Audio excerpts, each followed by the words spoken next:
In 1957, two young girls were tragically killed in a car accident. Years later, they returned. This is something strange.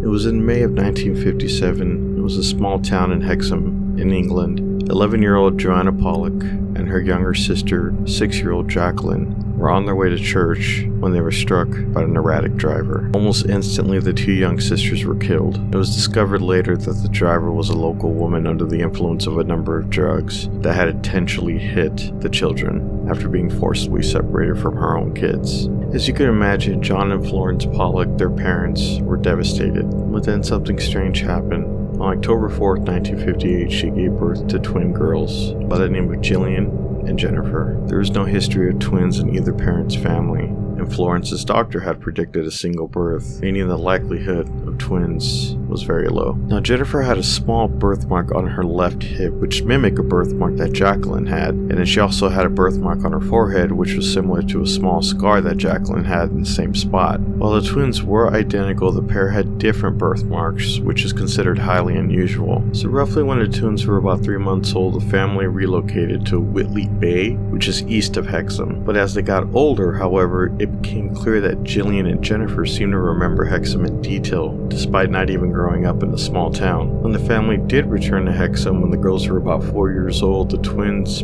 pointed out and named landmarks they hadn't seen before, such as the school Joanna and Jacqueline had attended, the Hexham Abbey, and a playground their deceased sisters loved, and the pair even seemed to know the way to the playground without ever having seen it. Likewise, the twins were also able to identify their late sister's toys by name. Florence had stored the late girl's toys out of sight, and the twins started to ask for certain toys back.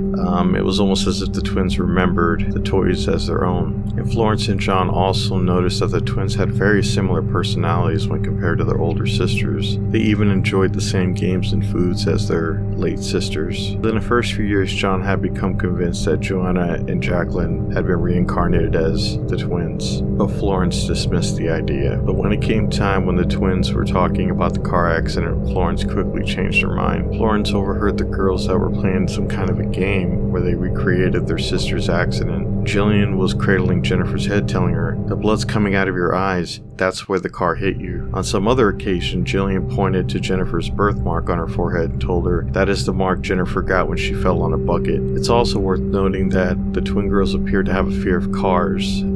In their younger years, the twins experienced recurring nightmares about being hit by a car. But shortly after the twins turned around 5 years old, the memories kind of dissipated, and the past lives slowly kind of began to fade away as they went on with their normal lives. And reincarnation is a very interesting topic. I mean, this is definitely one of the more credible cases, and we don't really know how or why some people experience this phenomenon with memories that they've never had before. And this is just one of many cases. And John and Florence were both devout Catholics, so there's also that influence to where, religion can play a part in someone believing that it is reincarnation. There are some skeptics that did believe that they were influenced by their older brothers, which could be the case. Reincarnation is a fascinating topic, and it's seen through Buddhism, Hinduism. I really wanted to do this one because I thought it was a little bit different, what people kind of mostly talk about. And so let me know what you think in the comments. Please like and subscribe.